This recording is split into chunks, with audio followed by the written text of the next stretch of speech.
Ya, baik. Bismillahirrahmanirrahim. Assalamualaikum warahmatullahi wabarakatuh. Oke, nama saya Panji Gunawan.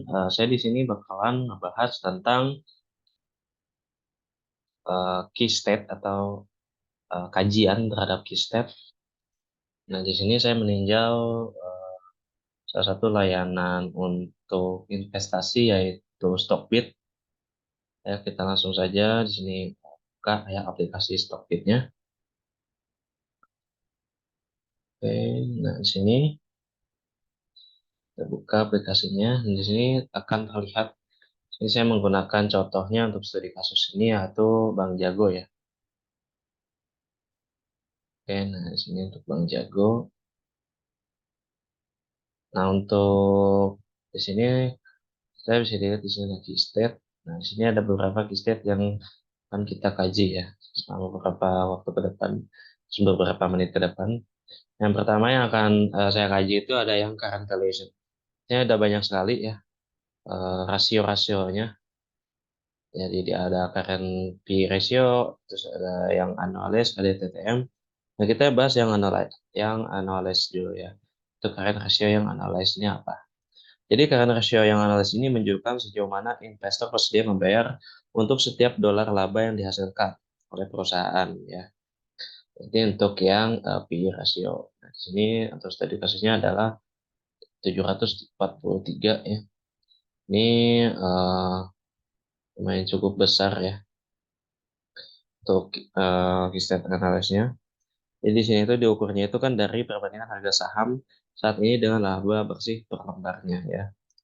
Di sini bisa dilihat bahwasanya ini lumayan besar. Nah, terus untuk bedanya dengan yang TTM, kalau misalnya TTM itu mengatur polisi dengan mempertimbangkan laba bersih dari 12 bulan terakhir ya. Untuk selisihnya itu sama saja ya. Nah, terus selanjutnya di sini ada forward PE ratio. Jadi di sini untuk forward PE ratio ini memberikan gambaran ekspektasi pasar terhadap potensi pertumbuhan laba di masa depan. Jadi diukurnya itu dari mana? Diukurnya ini dari perbandingan harga saham saat ini dengan perkiraan laba bersih per lembar saham. Gitu kan. Jadi potensi pertumbuhan labanya ini kita bisa lihat di sini. Forward PE ratio. Maksudnya di sini ada IHSG, rasio TTM untuk mediannya di sini adalah ini tuh dihitungnya itu dari median data trailing 12 month atau TTM untuk indeks saham Indonesia ya. Di sini bisa lihat bahwasanya lumayan cukup sini ada minus ya yang artinya eh, jadi adanya ketidakstabilan data ya. P ratio ini memiliki nilai negatif, ini ada ketidakstabilan. Misalnya di sini ada earning yield yang TTM ini ada menyajikan potensi pengambilan investasi dari laba bersih per lembar saham ya. Nah, diukurnya ini dari kembalikan dari P/E ratio ya. Ini 0% kemungkinan ya ini tingkat pengembalian yang diperolehnya itu segini. Nah, sini ada current price to sales ya, yang TTM itu menunjukkan valuasi relatif terhadap pendapatan ya, diukur dari perbandingan saham dengan pendapatan per lembar saham. Misalnya ada current price to book. Di sini ya menunjukkan valuasi relatif terhadap nilai buku per lembar saham ya. Di sini yang tiga ini, bahkan empat ini adalah untuk nilai relatifnya ya. Menjelaskan tentang nilai relatif gitu kan. Yang ini tuh per penjualan, untuk ini per buku saham. Nah, yang per cash flow ini adalah menunjukkan valuasi relatif terhadap arus kas per lembar saham ya selama 12 bulan terakhir ya. Saya ada current cash to free cash flow. Di sini merupakan free cash flow ya, dan gambaran polisi terhadap kemampuan perusahaan menghasilkan uang tunai bebas. Di sini kemampuannya ini lumayan tinggi ya, 84,92. Misalnya ini ada EV/EBIT ya, TM. Ini adalah memberikan evaluasi terhadap perkembangan struktur modal perusahaan ya, dengan membandingkan nilai perusahaan dengan laba operasional. Saya ada EV to EBITDA, nah di sini hampir sama ya. Cuman di sini perbedaannya dia perbandingannya adalah dengan yang EBITDAD ya atau laba operasional ya. Hasilnya di sini ada PE ratio dan PE ratio tier. Ini adalah menunjukkan untuk mengukur valuasi saham relatif terhadap pertumbuhan laba perusahaan. Di sini untuk bisa lihat bahwasanya di sini tuh berkaitan dengan pertumbuhan-pertumbuhannya, dan juga dari analisis ini tuh diharapkan kita bisa tahu ya, kayak ini perusahaan ini bisa maju atau enggak dengan resiko-resiko yang ada. Jadi kita dapat mempertimbangkan untuk membeli saham atau menjual saham. Soalnya untuk membeli saham itu bisa lewat eh, rasio-rasio ini gitu kan, perbandingan-perbandingan ini dalam beberapa waktunya itu ya. Nah, selanjutnya di sini kita akan bahas yang income statement ya. Di bagian sini, income statement di sini ada 4. Yang pertama itu ada pendapatan TTM ya, dari revenue.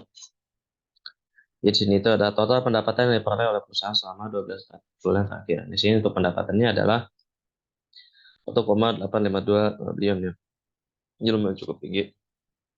Nah, untuk laba kotornya, gross revenue ini adalah untuk mengetahui laba kotor selama 12 bulannya, kita ini untuk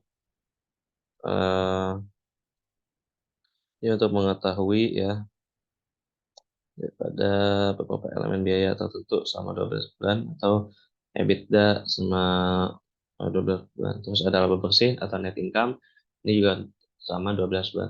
Nah, di sini kita bisa tahu nih, income statement ini yang menunjukkan beberapa ini ya sebenarnya, beberapa pendapatan-pendapatan. Untuk di net income juga nih berkaitan dengan pendapatan. Selanjutnya di sini ada, kita bahas yang balance sheet ya, yang ini bagian sini. Yang pertama ini ada cash quarter. Di sini tuh membahas tentang jumlah uang tunai yang dimiliki oleh perusahaan selama satu kuartal tertentu. Nah, di sini apa ya, kayak pendapatan atau yang di aset yang dia punya lah ya. Di sini itu menjelaskan itu. Lebih detailnya di sini ada cash quarter, di sini ada uang tunai yang dimiliki perusahaan selama beberapa kuartal tertentu. Di sini ada 8 bilion. Terus untuk total asetnya di sini, nah ini untuk jumlah semua sumber daya ekonomi yang dimiliki atau dikendalikan oleh perusahaan ya. Jadi berkaitan dengan aset. Terus ada liabilities ya. Ini kan kewajiban atau hutang perusahaan ya. Sini bisa dilihat juga, bisa ada working capital ya di sini, atau modal kerja ya. Sini adalah sebagai selisih antara aset lancar dan juga kewajiban lancar ya. Ada di sini itu dia nol ya untuk modal kerjanya.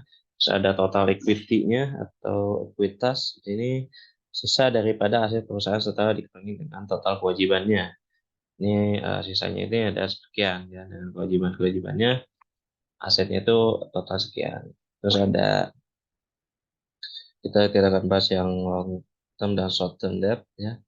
Nah, itu berkaitan dengan utang ya. Ini yang 3 ini tuh berkaitan dengan utang, bahwasanya di sini bisa lihat bahwasanya perusahaan itu tidak memiliki utang. Ada yang no debt, utang bersihnya di sini ada 8 miliar ya. Jadi utang bersih ini sebagai selisih antara total utang dan kas ya. Ini bisa lihat bahwasanya eh, posisinya di sini adalah utangnya bersih, masih daripada utang. Nah, di sini selanjutnya kita masuk ke profitability, atau bisa disebut ini tuh keuntungan ya, keuntungan-keuntungannya. Kita bahas daripada yang gross profit margin, ini tuh atau bisa kita disebutnya itu adalah margin laba kotor atau keuntungan laba kotornya ya. Ada perbandingan antara laba kotor ya dengan total pendapatan gitu kan. Di sini ada 83% menunjukkan bahwasanya pendapatan perusahaan setelah mengurangi biaya langsung produksi merupakan laba kotor. Jadi laba kotor sekian. Ada operating profit margin atau margin laba operasionalnya. Di sini itu adalah menghitung persentase pendapatan yang tersisa setelah mengurangkan semua biaya operasional. Ya. Dan terakhir ada net profit margin atau margin laba bersih. Di sini itu adalah ukur efisiensi perusahaan dalam mengolah semua biaya, termasuk biaya operasional dan juga pajak. Ya. Oke, untuk selanjutnya di sini ada growth atau pertumbuhan. Sini ada tiga, ada revenue, gross profit, dan juga net income. Nah, kita bahas yang growth ini, yang revenue ini tuh ada pendapatannya ya. Ini mengukur seberapa banyak pendapatan perusahaan tumbuh. Terus untuk gross revenue-nya ini adalah untuk mengetahui laba kotornya, dan net income-nya adalah laba bersih ya, atau pertumbuhan laba bersih daripada perusahaan selama beberapa kuartal. Jadi bisa dilihat bahwasanya untuk net income-nya pertumbuhan ini dia malah kurang ya untuk perusahaan. Oke, nah selanjutnya di sini ada dividen. Oke, nah untuk dividen sendiri di sini ada 4 ya. Dividennya adalah dividen tunai. Yang pertama ini kita bahas tentang dividen ya. Sini sebenarnya nol semua ya. Jadi mungkin kita bahas secara pengertiannya saja. Untuk dividen pertama itu ada menjelaskan ini ada dividen tunai yang dibayarkan oleh perusahaan pada periode yang spesifik ya. Terus ini juga jumlah total dividen yang dibayarkan ya selama setahun. Untuk payout ratio-nya ini adalah rasio pembayaran pengukuran sejauh mana laba bersih perusahaan digunakan untuk membayar dividen. Terus ada dividen yield, yang ini adalah perbandingan antara dividen tahun per saham dengan harga saham saat ini. Terus terakhir adalah last dividend ex date. Ini adalah tanggal terakhir di mana saham dapat dibeli atau dijual dengan hak dividen ya. Di sini untuk dividen ini benar-benar untuk datanya ini dia kosong semua ya. Kemudian di sini ada market rank. Jadi di sini tuh memberikan beberapa metrik yang digunakan untuk menilai ranking perusahaan ya. Jadi ya untuk penilaian lah ya, misalnya rasio-rasionya gitu kan. Pertama di sini ada Piotrowski F-score. Ya di sini bahwasanya ada penilaian terhadap keadaan keuangan perusahaan yang dikembangkan oleh Jeff Piotrowski ya, dengan nilai maksimumnya itu 9. Nah, di sini dia mendapatkan skor 8. Jadi hampir mencapai nilai maksimum ya, dan ini menunjukkan bahwa perusahaan ini menunjukkan bahwasanya sesuai dengan kriteria F-score ya. Ada FS ratingnya adalah penilaian terhadap pertumbuhan laba per saham perusahaan. Di sini tidak ada ya untuk nilainya. Terus ada relative strength rating. Ini menunjukkan mengukur kinerja saham perusahaan relatif terhadap pasar secara keseluruhan. Terus ada rank market ya. Sini peringkat ini mencerminkan posisi perusahaan berdasarkan kapitalis perusahaan. Terus ada yang current PE ratio TTM. Di sini ranknya ini tuh menunjukkan valuasi saham perusahaan terhadap laba bersihnya. Terus untuk yang earning yield ini juga menunjukkan kebalikan dari PE ratio ya ini tuh ya. Jadi menunjukkan peringkat relatif perusahaan dalam hal earning yield dibandingkan perusahaan lain. Dan selanjutnya di sini ada rank PS dan P per B. Ini itu artinya dia price to sell, ini price to book ya. Nah, apa sih price to sell itu? Dia peringkat berdasarkan price to sell-nya gitu kan. Nah, kalau price to book ya peringkat berdasarkan price to book-nya dihitung dari rasio valuasi perusahaan berdasarkan nilai aset bersih. Kalau yang ini dia berdasarkan penjualan gitu.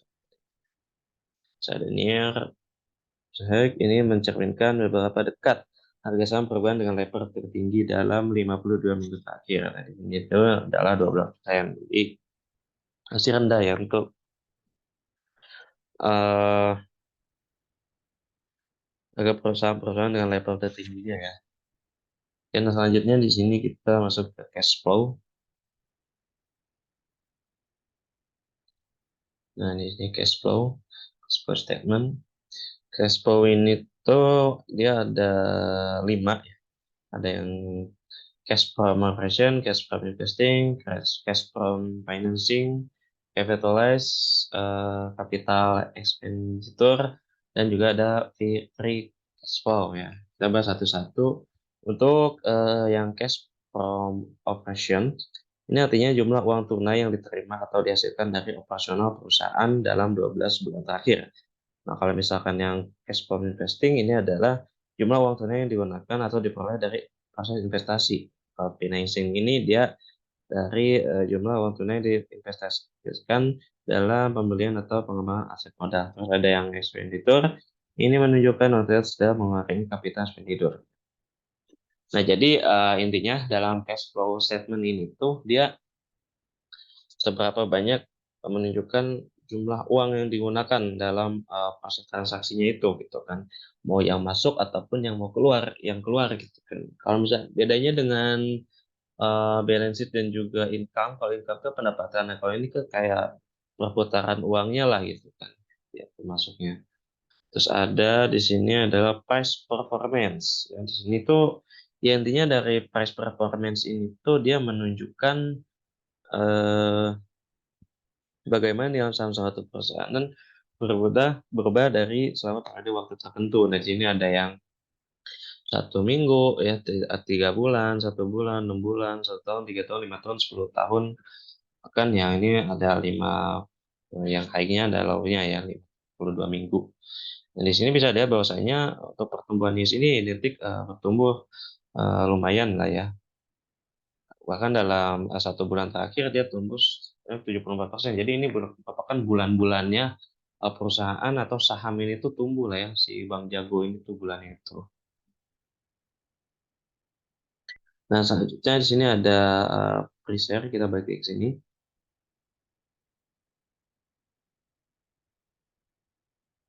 Nah, jadi di sini tuh untuk per share ini dia menunjukkan gambaran tentang performa keuangan perusahaan secara spesifik ya.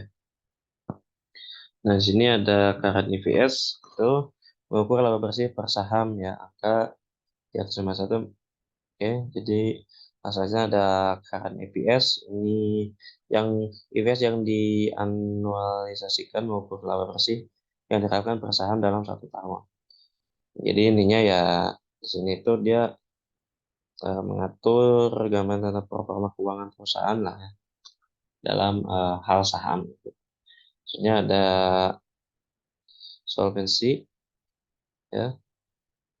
Ini menunjukkan data uh, solvabilitas perusahaan ya dengan memberikan gambaran tentang kemampuan perusahaan untuk memenuhi kewajiban keuangan jangka pendek dan jangka panjang. Ya.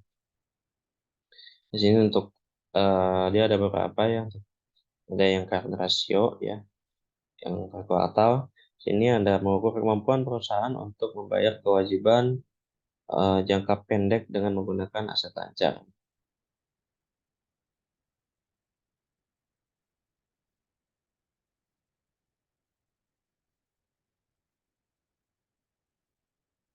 Ternyata ada quick ratio ya. Sini adalah ukuran kemampuan perusahaan untuk membayar kewajiban jangka pendek ya tanpa mengandalkan persediaan. Terus ada debt to quality ratio ya. Sini itu ada mengukur proporsi antara utang dan ekuitas perusahaan ya. Ini ada LTDEP ya. Ini untuk rasio utang jangka panjang ya terhadap ekuitas, ada total liabilitas ya. Ini mengukur proporsi total kewajiban terhadap ekuitas dan segala macamnya. Jadi dia di sini tuh mengatur untuk yang solvabilitas yang ada ya. Ini ada manajemen efektivitas. Di sini tuh memberikan gambaran tentang beberapa seberapa baik perusahaan menggunakan aset dan sumber daya untuk menghasilkan laba. Ya. Di sini ada penjelasan dari mana-mananya. Sini saya akan bahas yang mungkin yang ada nilainya saja ya. Kalau yang ada nilainya tidak usah. Di sini ada yang return on asset. Ini berkaitan dengan return ya. Ini ada 4. Yang on aset ini berapa efisien perusahaan menggunakan asetnya ya. Ini mengatur bahwasanya dia menggunakan asetnya ini cukup rendah ya, hanya 0,13 gitu. Terus dia dalam efektivitas perusahaan untuk menggunakan ekuitas pemegang saham ini juga rendah juga, bahkan semuanya ini rendah ya, 0, semua.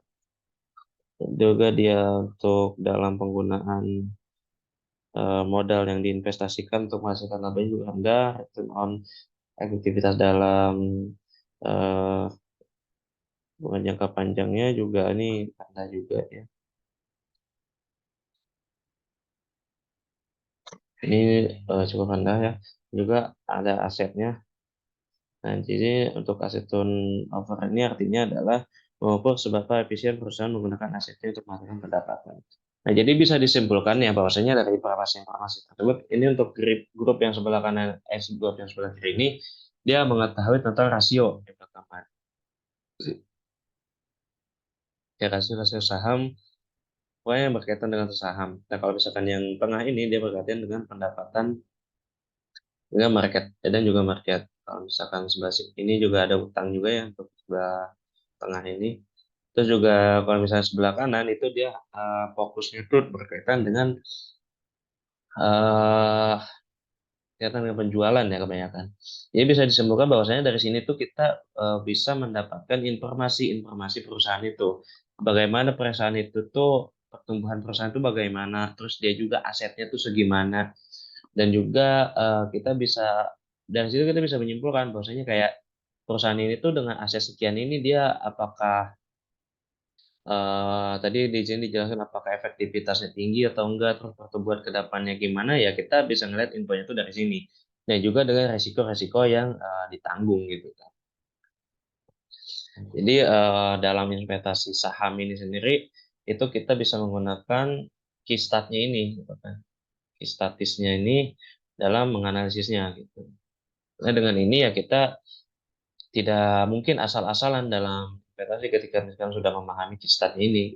Jadi investasi ini masuknya ya bisa menguntungkan gitu, bukan atau untung-untungan saja atau judi saja gitu.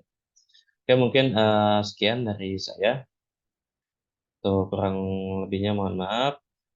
Assalamualaikum warahmatullahi wabarakatuh.